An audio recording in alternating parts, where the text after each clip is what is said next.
我连师傅都没有，我哪来的师叔？2010年1月18日，正值郭德纲38岁生日，曹云金大闹生日宴，当众发下毒誓：我曹云金离开德云社，再回来我就是个傻。那时郭德纲把曹云金当亲儿子对待，视如己出，倾囊相授。而曹云金也没让郭德纲失望，短短几年就成为了德云社的台柱子，甚至火遍全国。不过再深的师徒情谊终究抵不过现实。生日宴当晚，郭德纲含泪上台唱了一首《未央宫》，之后大笔一挥，夺了他的云子，永久逐出师门。面对恩重如山的师傅，曹云金为何选择退出？如今他过得怎么样？今天我们来揭秘曹云金的幕后故事和他们反目的真相。其实早在当年拜师时，曹云金就不是很看得起郭德纲。1986年，曹云金出生在天津，从小对相声耳濡目染，也因此产生了浓厚的兴趣。15岁时，大师张寿臣的关门弟子，仅存的宝字辈先生田立和亲自给他开蒙。所以在见到年仅28岁的郭德纲时，曹云金心里各种不服气，觉得一个20多岁的人凭什么收徒？一来看一小黑胖子，那留了一个狗舔的分头，我一瞧，跟我天津那老先生没法比啊。看到小黑胖子，他家里的环境怎么样？家徒四壁啊！然而在看完郭德纲上台表演卖布头后，曹云金服了。不管是相声功底还是表演节奏和技巧，郭德纲都是信手拈来，俨然一副宗师气派。于是2002年，曹云金正式拜郭德纲为师，从此开启了他跌宕起伏的相声生涯。不得不说，曹云金确实是说相声的好苗子。那时他很踏实刻苦，每天5点起床做饭买菜打扫院子，什么脏活累活他都没有怨言，有天赋还肯努力，深受郭德纲的喜欢。老郭不仅让曹云金住在自己家里，跟他同吃同住，还在各种场合带他上台表演，甘愿给徒弟当陪衬。俩人名义上是师徒，实际上情同父子。靠着师傅的提携和自己的努力，到2006年第一次正式登台演出，曹云金仅用了4年时间，在德云社10周年专场，曹云金表演了他的知名相声《黄鹤楼》，获得一致好评。此后他迅速成为了德云社的一块金字招牌。那时只要有曹云金的演出，500张票5分钟就能卖光。只要他站在台上说相声，下面就掌声雷动，尤其是女观众，一个包袱抛出来，尖叫声欢呼声不绝于耳。而当时的岳云鹏只能在后台干干打杂。可自从德云社爆火之后，曹云金就开始飘了，竟在公共场合放言自己养活了半个德云社。这句话虽然狂妄，但也不是虚言。2005年德云社爆红后，来拜师的人排起长队，曹云金更是如日中天，演出前只要放出话，必定座无虚席。而各大节目的邀约和商演也像雪花般飞来。在日复一日的吹捧中，曹云金越来越傲，觉得自己是个腕儿了，就开始膨胀。于是我养活了大半个德云社成了曹云金的口头禅。那时为了能够压制住曹云金的性子，郭德纲没少骂他，他觉得自己教育徒弟天经地义，只是他没想到此时的曹云金已经不再是当年那个小金子了。如果只是因为钱，曹云金也不至于大闹郭德纲的生日宴。事实上他对郭德纲积怨已久，早在学艺期间他就觉得师傅偏心。当时郭德纲除了他还收了徒弟何云伟，但在教育两人时，郭德纲的态度却大不相同。对待何云伟，郭德纲很温柔，还单独给他授意，不许曹云金旁听。但对曹云金，郭德纲却异常严厉，往往只是给他扔个本子，让他15分钟背完，否则就撕。他对何云伟说话老是宝贝儿啊，何云矮，他对着我说话要高啊。曹云金很委屈，但郭德纲的解释却是何云伟的个性比较强，小心眼儿，你要老这么去骂他的话，他可能就接受不了，干不到今天。曹云金是比较狂，你必须要打击他，老去骂他，这样让他知道他并不像他想象中那个高度。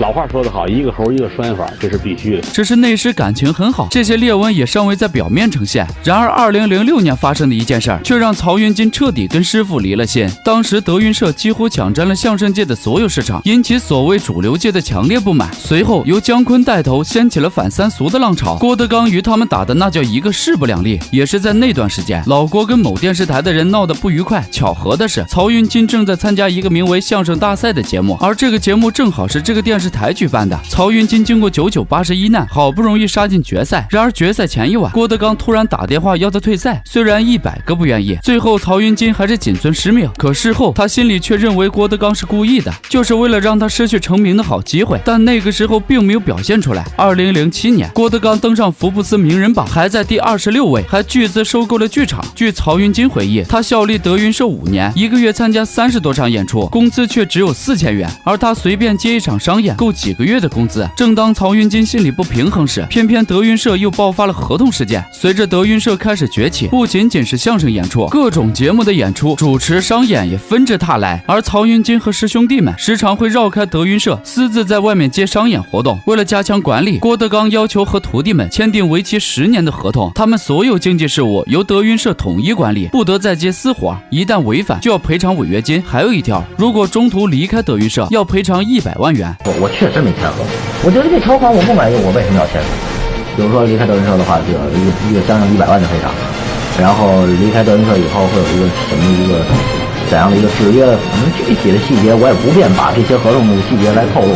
此时觉得自己已经具备单飞资格的曹云金当然不甘心被捆绑，于是他找到郭德纲求情，但郭德纲说感情归感情，合同归合同。曹云金万分不满，直接拒绝签约。他与德云社积攒的矛盾就这么彻底爆发了。你经历过背叛吗？2016年，郭德纲大笔一挥，写下7天灭祖、背逆人伦8个大字，夺回2个徒弟的云字名分，永久逐出师门。旁边有人劝他做人要大度一点，郭德纲回道：动不动就劝人大度，这种人要离他远一点，否则他遭雷劈的时候会连累你。2010年，德云社遭到了前所未有的危机，某台记者以侵占公共绿地为由，闯进郭德纲的别墅拍摄，并和郭德纲徒弟发生了不愉快。在舆论的压力下，德云社小剧场面临停业整改，其他同行趁机落井下石，一时间整个德云社不堪重负。这还没完，在人心惶惶的时刻，郭德纲想借自己生日之机，将德云社所有成员聚到一起稳定局势，让他没想到最心爱的弟子曹云金又给了他重重一击。宴会上，郭德纲把自己那桌的重要位置留给了曹云金，能够坐那桌的都是德云社的元老级以及辈分极高的人物，曹云金能够坐上这个桌，可见郭德纲对他的器重。不过当饭吃到一半，曹云金却拿起杯子开始挨桌训话，甚至骂人。骂完之后扭头就走，郭德纲经纪人王海想拦他也没拦住。到了门口，曹云金告诉王海说自己吃不饱，不够吃的，意思就是自己的工资给的太少。